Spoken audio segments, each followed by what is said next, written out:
Well, welcome to this week's edition of Sports Back Talk with Boley and Ringer. And Mike, well, it's a busy week, and we're here on a Sunday night, a little different. And the Ryder Cup, NFL football, the World Cup of hockey finished this week, college football. It was crazy. What's at the top of your mind? Well, I guess we got to go golf. Yeah. Even though it's kind of boring, but the Ryder Cup is. It was a pretty exciting day for the United States, and great outcome. I'll put it this way: it was so exciting. I decided that I would drive home from Duluth and make my wife listen to it on the radio to try to keep up to date on what was going on. Not that you could tell what was going on or whatever, but at least I had an idea of what was going on. I much would have rather been watching it, but it was quite the spectacle. And I was just listening to the post game show, and they were interviewing the Europeans. And the first question that Rory McIlroy gets is the reporter says, "I was embarrassed to be an American yesterday because of the actions of the people on the course and how rude they were." And Rory basically said, "Look, they got a beer in their hand at 7:30 in the morning. What do you expect them to be at 4 o'clock in the afternoon?" And so the next question was, "Well, should we get rid of beer and beverages at the Ryder Cup?" And they said, "Absolutely not." The one guy even said, "I'd rather be on the other side of the rope, being with those guys while they were having a good time and harassing us," basically is the word he kind of used. And he said, "I completely understand, and we'd love to see it be more positive, but we probably wouldn't have it any other way." So the Americans with the big 17-11 win, their biggest win since 1981 score-wise. And they started off well on Friday, and it got a little scary Friday afternoon, and then things went very well for the singles today, which the Americans have not done well at recently. Not recently, but overall, they definitely have the strength in singles. They're the better team, 12 deep, and Europe might be better 6 deep, but the U.S. is better 12 deep. Who's the guy that commented on being embarrassed to be an American? I don't know they didn't say what the announcer's name was. They was just out in the crowd. I don't know if he was newspaper, TV. Didn't say. He had the first question. Okay. And and the guy said 99.9% of the guys out there, the fans out there, were awesome. It was a great crowd. It was whatever. It's those 0.1% of the people that whatever. And Rory did have somebody kicked out on Saturday from there. They've got into a pretty heated conversation. Basically told him that he wanted him out, and he was thrown out. And like I said, you hope that things come through, but like I said, it seemed like everybody was very pleased with how Hazeltine did. Minnesota nice, except for a few people. Well, I get it. A Ryder Cup doesn't necessarily mean it's 100% Minnesota people at the event. Absolutely. I mean, there's people from all over the world, but everybody knows what they're getting into with the Ryder Cup. There's going to be some of this verbal abuse, I guess. The only thing I worry about is it going over the line, bringing up wives or different things that I guess were getting brought up. But I don't appreciate the fact that the American journalist came right out and said, "I'm embarrassed to be an American." I mean, guess what? They're paying your salaries. If you don't like how some of the crowd's going to act, don't go. I mean, it's part of the game. I mean, go to an NBA and NHL. I mean, it's brutal. They did make comment on that on the golf channel that this kind of fandom would be appropriate at almost any other sport, but at golf it usually isn't. And a lot of people at the Ryder Cup are sports fans, not maybe necessarily golf fans. And knowing that you don't talk to the golfers like that, and like I said, I don't know exactly what was being said. You just hope that, like I said, there are things that probably didn't need to be said to players, no matter what the circumstance. And I'm not sure those who were abusing it were taken care of. I'm sure the 99% actually probably pointed out the idiots. Okay, and they are idiots. Okay, but just let it be. Leave it alone. Don't come on the air like. Sergio made the comment too. His girlfriend's an American, and she was embarrassed. I'm going, really? And they did also ask if the Europeans should retaliate when it's in Paris in 2018, and they said absolutely not. We would tell the European fans not to do that. And the only difference, Ringer, is you can't understand what the people from London or France are saying. I mean, that's the big difference. They're just as abusive. Don't think that they're innocent about all this stuff. It's gonna happen in 2 more years. It's the only golf event that gets like this, and it's gonna always be like this, and live with it. They were expecting, they had crowds, they estimated at 50,000 for the weekend. They are expecting, and this is what they're figuring, that this golf course was made for these kinds of activities near Paris. They're expecting like 65,000 people at this event, so it's gonna get more raucous, it's gonna get crazier, and I'm sure that the Europeans will come back with a little, whatever, in a little venom in there or whatever, and be ready to go in 2018, and that's what makes it exciting, right? Yeah, right now there's no France player worthy of Ryder Cup play. Jean Van de Velde, the infamous one from France. His game is basically gone. So unless there's some young French phenom out there about 19, 20 years old, we probably won't see a local boy playing. But Thomas Peters, the European, a young kid who was nice selected. Gets 4 out of 5 possible points for the weekend. They were talking about that he might be that next guy, that Ian Poulter that we talked about last week, and Rory McIlroy. As far as I was concerned, he scared everybody. He just was unbelievable.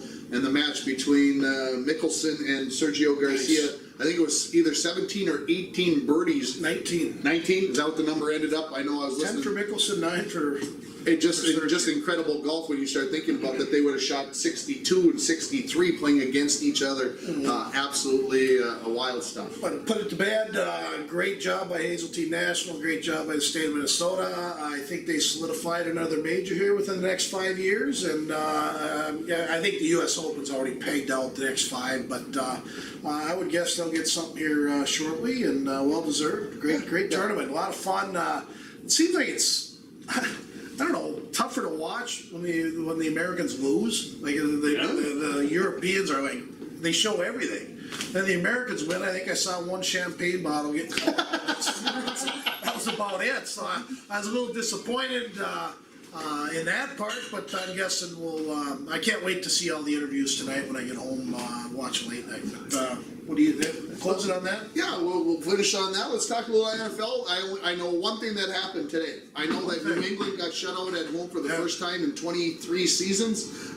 Tell me what else happened. I've got no clue. No. Well, I watched the game, and that was basically they didn't have a quarterback.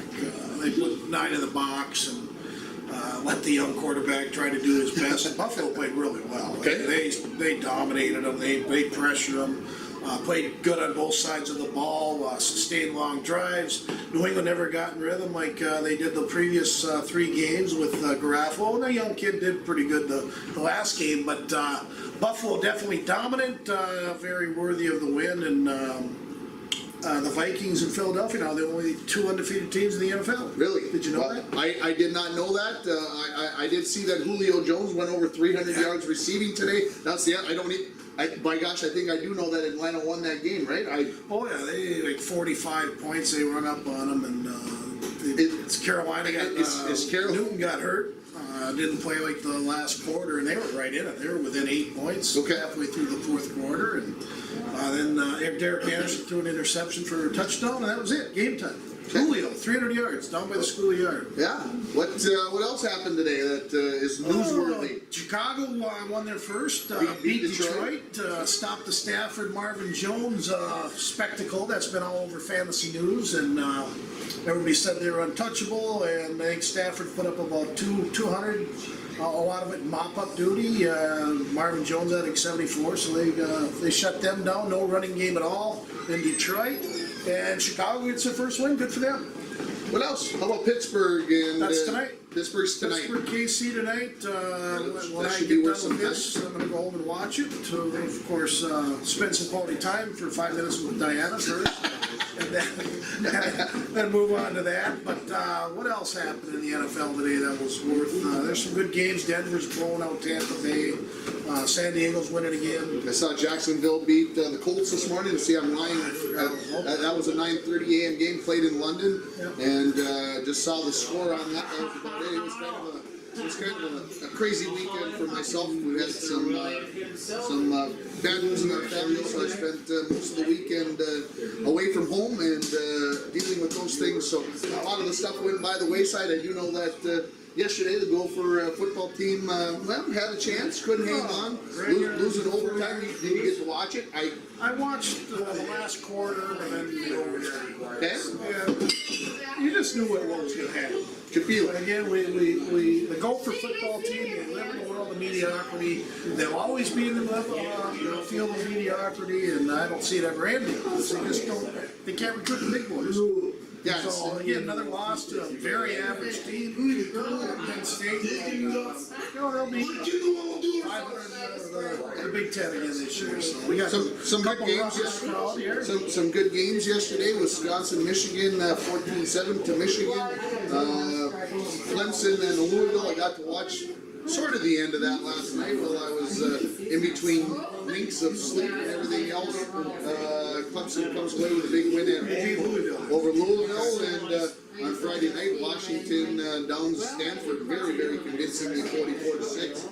That one's kind of surprised me. There were 6 teams in the top 10 that were playing against each other, so it was an exciting weekend as far as that goes.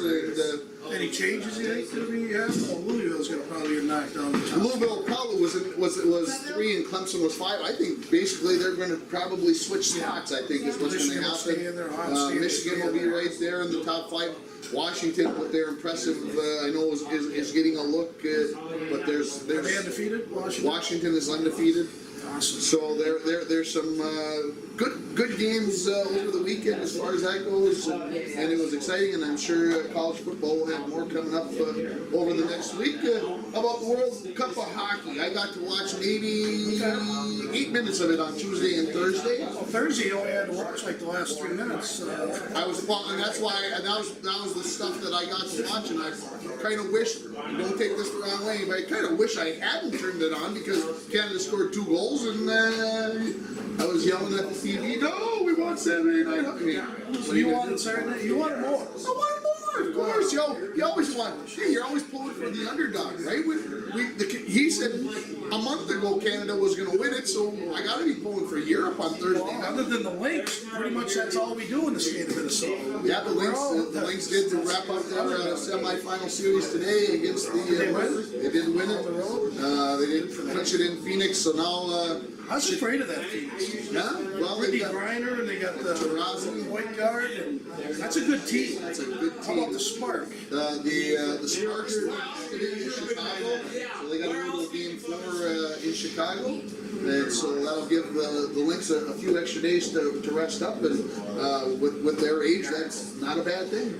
How did we get into that? Nice segue, I guess. I don't. You said you did it. You went from hockey and WNBA. Great, I'm glad I did, because that World Cup of Hockey is really starting to bore me, and training camp's starting. I know Parisi and Stahl and Coyle were going to play tonight on the line. Okay. First time against the Hurricanes. The game was on at 5 o'clock, so training camp is in full force now. Regular season starts October 13th. Did I see 0-2 for the preseason so far for a while? Did they lose both their games? No, they beat lost Buffalo. one. They beat Buffalo. They beat Okay. Buffalo, so they're 1-1, but who cares, right? College hockey started over the weekend. The Dogs won. They were up 5-0 the last time I checked. I didn't see a final score. They play. They played Michigan Tech, who was ranked Is that all the 7th. game games? They were ranked. No, I don't think so. I think this was a 2-game series to get things started. Michigan Tech was ranked 17th. The Bulldogs were 6th, and the Dogs won very convincingly last night. And they believe they played at 4 o'clock this afternoon. But I said in all the madness, I didn't get a chance to check to see how things went. North Dakota was on Channel 33 last night. Okay. An exhibition game against Manitoba. Of course, they're the defending champs. The UND, what's the name? Fighting Hawks. Fighting Hawks. I ain't gonna say it. I did last It's very difficult to not only say it, but to hear it is really tough. It just does not roll off the tongue yet. It'll take a. Well, I still had a tough time saying the St. Louis Rams, and the Arizona Cardinals still don't come off the tongue. So I don't know how long they'll be, and how long it'll take to be comfortable to be the Fighting Hawks. But let's hope that we can have a good hockey season. I said the college hockey season will really get started next week. I suppose we're gonna have to. Are you gonna do a preview on the NCHC next week for us? I could. Do your homework. I got a jersey today from Dee Dee Blaze for the Michael Pete Foundation. So I got a Nebraska Omaha today, or yesterday from him. So thanks again, Dean. And yeah, I can do a little preview of the conferences that affect Minnesota teams. Of course, maybe the Hockey East one too, since that one's kind of close to my heart. So maybe we'll preview a little college hockey next week. Even bring some notes. I was going to say maybe you should bring a guest in. Who could we get in?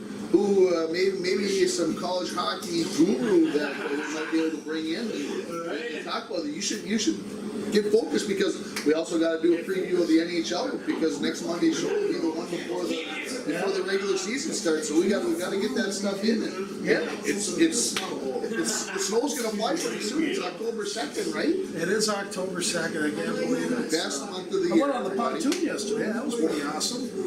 Yeah, today would have been had to be Would have been more awesome. Flores. Football wouldn't have been on, and golf, and everything else that's near and dear to my heart. It makes it very difficult to go out there on a Sunday, that's for sure. Yeah, And, but yeah, we'll have a little bit CHC. I did talk to Logan Johnson. Okay. He's going to be our guest for the deer hunting show. And he says, "Well, what do you want? I mean, what are you looking for?" I said, "Basically, I like traditions." I said, "I want to know if your shack is a shack or is it a canyon that's really nice. I want to know where your deer hunting stand is. Is it closed?" I said, "I want to know that stuff." I said, "I don't want to know how to gut out a deer. I don't care less. What I want to know is the traditions that the Johnson family has had for a number of years. You know, Grandpa Dave, the old judge in town here, and I think it's basically his cabin that he started or shack years ago, and it should be a fun show with Logan." Yeah, well, that's we're gonna do that like the week before. Yeah, we'll do that at the end of October, and I'll see about getting a guest that talks, maybe Billy Mason. He's an old referee in the WC. You probably would sit down and like to talk a little college hockey, talk about the good old days and everything else. We'll see. We'll muster up there. What else? Yeah, what else? I was going to ask you was, you always seem to have somewhere to go with it. You always lead me down the path of get me off topic. You don't have anything like that? Not really. I mean, you know, there's so many sports now. When's daylight savings time? Oh, that's the last weekend in October. So that's not for a big deal. Okay, so we can't talk about that. Yeah, that's too early. I want to talk about this shirt you're wearing. What? The Bruins? What? Where? The Boston Bruins. You have the number 4 on the back. It's more important than the number B at the front. Okay. The Bobby Orr. One guy was out there, and when I walked in, that gentleman right there, he says, "That is the most awesome shirt I've ever seen." And I said, "I agree with you, except it's probably my second favorite guy, the most favorite reliable t-shirt I bought from Leanne for $37.50. Yeah, it should be, I think we're gonna have lots to talk about. We came here tonight, probably not too organized, but, Well, I think the big thing is you got to work tomorrow night. You get to go down to Virginia, and you got to not just go down and have fun during the week. You got to work. it's called work, yeah, and I got a bunch of Vikings t-shirts and other garb that I'm giving away at a local bar in Virginia, and we're gonna have some fun. And When are you going to do that in the falls for us? actually on Halloween night. Okay. Halloween night, they play the Chicago Bears on Monday night, and I'll be at, can I say the name? Sure, you can I'm say going it. to the Viking Bar on October 31st. I will be at their location. We're going to be doing the same thing, having fun with the players right before the game. And as soon as the game starts, I stop and I can join the crowd. Sounds like a lot of fun. That's a great thing. What else happened? Homecoming was this past week, and Who's the king for the seniors? That's all. king for the And seniors the queen, of course. is Brock Nicholson and Melandry Butler. She's a hockey player. She's a hockey player and track runner. And Brock, you see him at your local Super One as long as they're doing businesses out there. I call him Red, so Red, congratulations on Good kids. Good kids. Awesome. Melandry, a quiet girl, but very bright, and she will do well for herself someday down the road. And Mr. Nicholson is a very hard worker. I know he was. I saw him work in construction this summer, and very committed, and he'll do very, very well for himself as well. Nicholson's, I know, none of them are really afraid of work. So it's a family, I think, that works hard, and I don't know if he's part of that big, I guess, around the Junction area, Nicholson family. I would guess. Yeah, and so that's Well, I do owe Bubba wants a little bit of an apology. Okay? Because I kind of got on him a little bit. I was trying to figure out why he was a vice captain, and I kind of threw Bubba under the bus a little bit. And we were They pulling a lot of interviewed the him. most. No, yeah, they interviewed him, and he is close to about 3-4 of the players. And he is a tougher guy to play with, and I think that's why Davis Love did leave him off the team. But Bubba came out right out and said, he said, if I can't help the team, he said, I think I'd be a great vice captain, and I think he helped out the kid guys a lot. I saw him with Davis Love quite a bit, and good for him. So I apologize to Bubba for throwing him under the bus. Sportsman time. It's a case of got hold of me. He got hold of If me. he gets hold of the tape, you want to have him back on your good side. I get it. Davis Love did say this in the press conference afterwards. He said, basically, all I did this weekend was put some names on a piece of paper, ride in my golf cart, and answer texts from Tiger and Bubba. That's what I did. That was my job. And I assume Tiger and Bubba were out there who are very close to the situation and very understanding. Not that the other guys weren't, but I'm sure they were very involved. And I'm sure for Tiger, and I did not see him once, not on TV, and I didn't watch a whole bunch on TV. I didn't see him once, but you've got to believe this was really hurting him not to be out there swinging a club, and I'm sure it was very, very difficult. I think him watching Rory, basically Rory's a Tiger of today. Yeah. Okay. And him watching Rory probably stoked him up a little bit. And who knows, Tiger will try it again. And just like Johnny McEnroe used to always try making comebacks. And the older he got, the tougher it got. And we'll see if Tiger has one more hurrah in him. I say no. I don't see it. I say it's unlikely, but for a guy who dominated golf for so long, as long as he did, if anybody can do it, I'm sure he watches Mickelson, fillet out 10 birdies today, and I'm guessing he said, well, I'm better than Mickelson. Yeah, absolutely. Well, and that's what made him the player that he was. I'm sure he's that kind of looking for attitude. Paris in 2 years. I guarantee you Tiger's going to be on that team. You heard it here first, so we'll watch tape 2 years from now. Wow, you stunned me with that. I can't believe it. I don't know. You don't No. think so? I Another Bowie Bowley versus wager? Ringer. I think so. We got this on tape. I would, of course, I would love to see Tiger come back because he was the greatest player for a decade. Yeah. Plus, and so you hate to see somebody with injuries and everything else not be able to do the things that he used to be able to do. And I would think it would be great if he did come back, but man, I don't know if he ever plays competitively again. And that just, I think that's the truth. Well, I think I got one more guess, possibly. Okay. Gina Skopinski, who's Michael Peterson's daughter, Okay. wanted to come on the show before the Mr. Pete Foundation event, which is, I believe, August or October 15th or 17th, right around that area.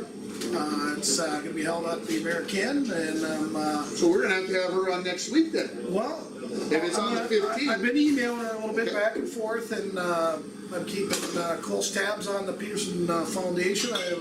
It's kind of Near and dear. near and dear to my heart. I like Michael a lot. I love Michael a lot. And anyways, I'm kind of involved in that. And Gina agreed to come on the show and let people know exactly what dementia and the Louis case that Michael has had for the last 5 to 10 years, and just some knowledge on the disease and also on the event. Absolutely. It's a great fundraiser for our local teachers here in town, and they use the money very wisely, and it all goes to local schools. So that's kind of the idea. Q&A? Q&A. Woody just Woody came in. just I know walked in. he's got a question. Woody, no golf questions, because I know you don't know anything about it. Well, does that B on your jersey stand for Boston Bruins or Colesville? Bullies Bruins. How's that? Bullies Bruins. Of course, it's a Boston Bruin, the world famous insignia that you and I both grew up with. They're one of the original sixes, right, Woody? The original That's right. six. I got one more question. Okay, Woody. Ringer, how do you put up with those? Well, this is you watch all these. If you ever watch these shows on ESPN or Fox Sports or any of these channels where these shows are, I think that's part of the charm of the show. You got to have a little grading between the two guys because that's what drives it. He says Tiger's going to be on the next Ryder Cup team. He's nuts. He's absolutely nuts. But that's what makes it go, right? And I kind of find it ironic that Woody would ask such a question. You know, Because, hey, like I'm sure I'd guess that Leanne's been asked that similar question 3 million times. Well, I mean, if anybody can see, Bully, that the only thing Tiger's gonna be riding is the train out of town. They pass us, right? We will see. Any other? Woody, you're always great for the show. What else you guys got? Anything? Leona, anything? You stayed for the whole show. I appreciate it. You finally came in. Where were you at? sitting out there enjoying the view. Shows we've lost him as he's one of our famous guests, and he just like. On a day like today, I can see why you'd sit out there and look at Sand Bay rather than sitting in here listening to us. The Brewers lost yesterday, so. Yeah, there's a surprise. Yes, it did. We didn't talk too much about it, but we had Paul on last week. I had a lot of good Who comments. played? Did they play Yankton? Penn State, Oh, right next to Yankton. yes. Hey, Vin Scully last baseball Oh, game yeah. today. I got to watch a little bit of the ESPN thing this morning, and wow, just 67 years Yeah. of announcing Dodger baseball games. To hope that we could live to be 67, much less do 67 years of baseball. Broadcasting till you're 89 years old, and it's totally amazing. I watched it with utter awe. He is, I can remember as being a kid, him announcing games, and there was just something about that voice that meant it was a big event. And so to me, that was big news today. For what I do on the side on my second or third job, as my wife would say, and to him, wow, it was a man. I can't even like that think of 67 years of doing the same job and loving it. And he admitted in the interview that he kind of likened himself to a rookie outfielder who really didn't know the game a whole lot when he started broadcasting. He said, and at the end, I likened myself to a outfielder who's maybe played a little too long. And I'm not quite as sharp as I used to be. I still can get the job done, but not as well as I used to. And I thought that was pretty profound on somebody's part to analyze your career and say, you know what, the middle was pretty doggone good. The ends maybe were a little rough, but I got the job done. Yeah, Hall of Famer. I mean, Dick Hedberg, of course, he announced his last game as well, and you know they gotta give it up sometime. Yeah. They'll find somebody else. Pretty amazing. I'm just happy you guys are on the front end. After this year, I'll have 65 more years. There you go. All right, we're out, huh? All right. Thanks Don't everybody take for it too watching serious. Sports.